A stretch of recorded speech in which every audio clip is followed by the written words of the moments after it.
നമസ്കാരം. ഭഗവത്ഗീതയിലെ 18-ാം അധ്യായത്തിലെ 61-ാമത്തെ ശ്ലോകത്തില് ഭഗവാൻ ഇപ്രകാരം അർജുനോട് പറയുന്നുണ്ട്. ഈശ്വര സർവഭൂതാനാം ഹൃദ്ദേശേ അർജുന തിഷ്ഠതി ഭ്രാമയാൻ സർവഭൂതാനി യന്ത്രാരൂഢാനി മായയാ. ഹേ അർജുന, ഈശ്വരൻ സകല ജീവജാലങ്ങളുടെയും ഹൃദയത്തിൽ സ്ഥിതി ചെയ്തുകൊണ്ട് അഥവാ വസിച്ചുകൊണ്ട് ഒരു യന്ത്രത്തെ എന്ന പോലെ അവയെ നിയന്ത്രിക്കുന്നു അഥവാ ചലിപ്പിക്കുന്നു എന്നാണ് ഇതിൻ്റെ അർത്ഥമുള്ളത്. ഇനി അപ്പോൾ ഈ ശ്ലോകപ്രകാരം ഈ ഭഗവാൻ അഥവാ ഈശ്വരൻ സ്ഥിതി ചെയ്യുന്നത് ജീവികളുടെ ഹൃദയത്തിലാണെന്ന് നമുക്ക് മനസ്സിലായി. എന്താണ് ഈ ഹൃദയം എന്ന് നമ്മൾ മനസ്സിലാക്കിയിട്ടുണ്ടോ? എല്ലാവരും വിചാരിക്കും ഇംഗ്ലീഷുകാര് അല്ലെങ്കിൽ പാശ്ചാത്യർ പറയുന്ന ഹാർട്ട് മാത്രമാണ് ഹൃദയം എന്ന്. എന്നാൽ കുറച്ചുകൂടി നമ്മൾ ആഴത്തിലേക്ക് ചിന്തിച്ചു കഴിഞ്ഞാൽ ഹൃദയം എന്നുള്ളതിന് സംസ്കൃതത്തിൽ പറയുന്നത് ആഹരതി, ദതാതി, അയതി, ഈ 3 പ്രവൃത്തികളും ചെയ്യുന്ന അവയവമാണ് ഹൃദയം എന്ന് പറയും. അതായത് ആഹരതി എന്ന് വെച്ചാൽ സ്വീകരിക്കുക, ആഹാരം കഴിക്കുക, ഭക്ഷിക്കുക മുതലായവയാണ്. ദതാതി എന്ന് വെച്ച് കഴിഞ്ഞാൽ കൊടുക്കുക, ദാനം ചെയ്യുക, വിതരണം ചെയ്യുക മുതലായവയും. അയതി എന്ന് വെച്ചാൽ പരിക്രമണം ചെയ്യുക, ചുറ്റിക്കറക്കുക, സർക്കുലേറ്റ് ചെയ്യുക മുതലായവയാണ്. അപ്പോൾ ഈ 3 പ്രവൃത്തികൾ ചെയ്യുന്നത് നമ്മുടെ ശരീരത്തിലേക്ക് നോക്കിക്കഴിഞ്ഞാൽ 4 അവയവങ്ങൾ ഇതേ രീതിയിൽ പ്രവർത്തിക്കുന്നുണ്ട്. ഒന്നാമത്തെ പ്രവൃത്തി ചെയ്യുന്നത് ഹൃദയമാണ്. അതായത് ശരീരത്തിൽ നിന്നും രക്തത്തെ, അശുദ്ധ രക്തത്തെ സ്വീകരിച്ച് അഥവാ ഭക്ഷിച്ച് അതിനെ ശുദ്ധീകരിച്ചിട്ട് ശരീരത്തിൻ്റെ പല ഭാഗങ്ങളിലേക്കും ഓരോരോ സെല്ലുകളിലേക്കും എത്തിച്ചു കൊടുക്കുക. ഇതാണ് നമ്മുടെ ഹൃദയം, യഥാർത്ഥ ഹാർട്ട് എന്ന ഹൃദയം നിർവഹിക്കുന്നത്.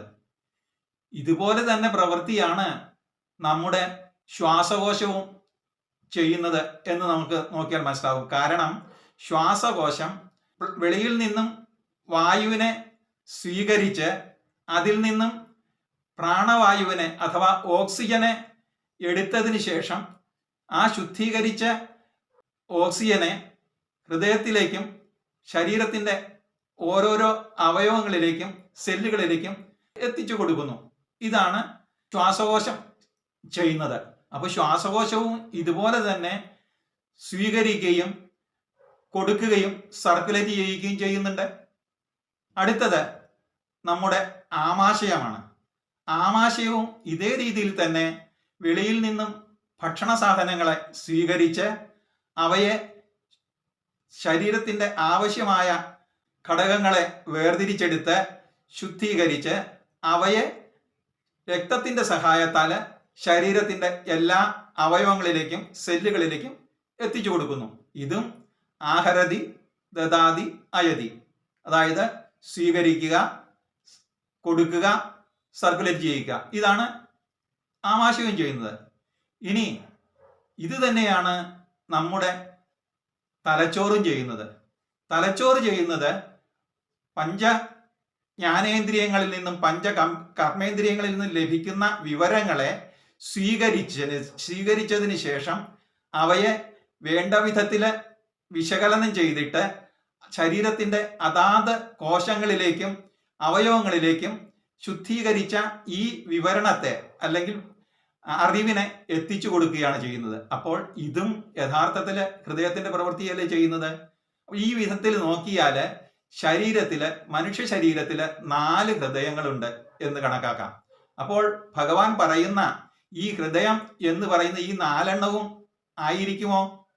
ഇനി സിദ്ധവേദത്തിൽ പറയുന്ന ഹൃദയം യഥാർത്ഥത്തിൽ തലച്ചോറാണ്. തലച്ചോറിനകത്ത് വിവരങ്ങളെ സ്വീകരിച്ച് എല്ലാ ദിക്കിലേക്കും എത്തിച്ചു കൊടുക്കുന്ന കടമയാണ് തലച്ചോറ് ചെയ്യുന്നത്. പക്ഷേ നമ്മൾ ഒന്നുകൂടി ഡീറ്റെയിൽസ് ആയിട്ട് നോക്കിക്കഴിഞ്ഞാൽ ഈ 4 ഹൃദയങ്ങളും അതായത് തലച്ചോറും ഹേർട്ടും ശ്വാസകോശവും ആമാശയവും ഒന്നിനൊന്ന് ബന്ധപ്പെട്ട് തന്നെയാണ് ഇരിക്കുന്നത്. ഒന്നിന്റെ പ്രവൃത്തി മറ്റൊന്നിനെ സഹായിക്കുകയും ഒന്നിന്റെ ദൂഷ്യം മറ്റ് മൂന്നെണ്ണത്തിനെയും എഫക്റ്റ് ചെയ്യുകയും ചെയ്യുന്നുണ്ട്. അപ്പോൾ ആ വിധത്തിൽ ചിന്തിച്ചു കഴിഞ്ഞാൽ ഈ ഹൃദയം എന്ന് പറയുന്നത് ഇത് 4 ചേരുന്നത് തന്നെ ആയിരിക്കാം എന്ന് നമുക്ക് വേണമെങ്കിൽ കൺക്ലൂഷനിലെത്താം. മാത്രമല്ല, നമ്മൾ ഒരാളെ അല്ലെങ്കിൽ ഒരു ആദരിക്കുന്ന വ്യക്തിയെ കാണുമ്പോൾ 2 കൈയും തൊട്ട് കൂപ്പി നമ്മൾ ഹേർട്ടിന്റെ സ്ഥാനത്തും അഥവാ ശ്വാസകോശത്തിന്റെ സ്ഥാനത്ത് നെഞ്ചിലാണ് സ്വീകരിക്കുന്നത്. ഇതിനു ശേഷം അതിൽ നമുക്ക് കൂടുതൽ ആവേശം വരിക എല്ലാം വരുമ്പോൾ നമ്മൾ കൈ തലയിൽ കൊടുത്താണ് നമ്മൾ പ്രാർത്ഥിക്കുന്നത്. അപ്പോൾ ഇതും ഹൃദയത്തിന്റെ തന്നെയല്ലേ എന്ന് നമുക്ക് വിശകലനം ചെയ്യാൻ പറ്റും. ഇനി കൂടുതലായിട്ട് നമുക്ക് ഇവയുടെ ഓരോരോ പ്രവൃത്തികളെ മനസ്സിലാക്കിയിട്ട് വേണം നമുക്ക് ഭഗവത്ഗീതയില് ഈശ്വരൻ പറഞ്ഞിരിക്കുന്ന ശാസ്ത്രത്തെ പുനർവിചിന്തനം ചെയ്യുവാനായിട്ട്. അത് നമുക്ക് അടുത്തുള്ള ദിവസങ്ങളിൽ വിശകലനം ചെയ്യുന്നതാണ്. മാത്രമല്ല, ഇത് തന്നെയാണ് ഈ വക ശുദ്ധീകരിക്കൽ കർമ്മങ്ങളും സ്വീകരിക്കലും ശുദ്ധീകരിക്കലും വിതരണം ചെയ്യുകയും ആണ് യഥാർത്ഥത്തിൽ യോഗയിലൂടെയും നമ്മുടെ പൂർവികന്മാര് പറഞ്ഞു വച്ചിരിക്കുന്ന പ്രവൃത്തികൾ. നമ്മൾ അറിഞ്ഞിരിക്കേണ്ട മറ്റൊരു പ്രധാന കാര്യം, ഈ 4 അവയവങ്ങളുടെയും ഒരുമിച്ചുള്ള പ്രവൃത്തിയിലാണ് മനസ്സ് എന്ന പ്രതിഭാസം ഉണ്ടാകുന്നത്. ജീവന്റെ നിലനിൽപ്പിനും ശരീരത്തിൻ്റെയും മനസ്സിൻ്റെയും ആരോഗ്യത്തിനും ഈ 4 ഹൃദയങ്ങളുടെയും പ്രവർത്തനം അത്യന്താപേക്ഷിതമാണെന്ന് നമുക്ക് മനസ്സിലാക്കാം. ഇവയിൽ ഏതെങ്കിലും ഒന്നിൻ്റെ വൈകല്യം ആ വ്യക്തിയെ മൊത്തത്തിൽ അനാരോഗ്യത്തിലേക്ക് നയിക്കും.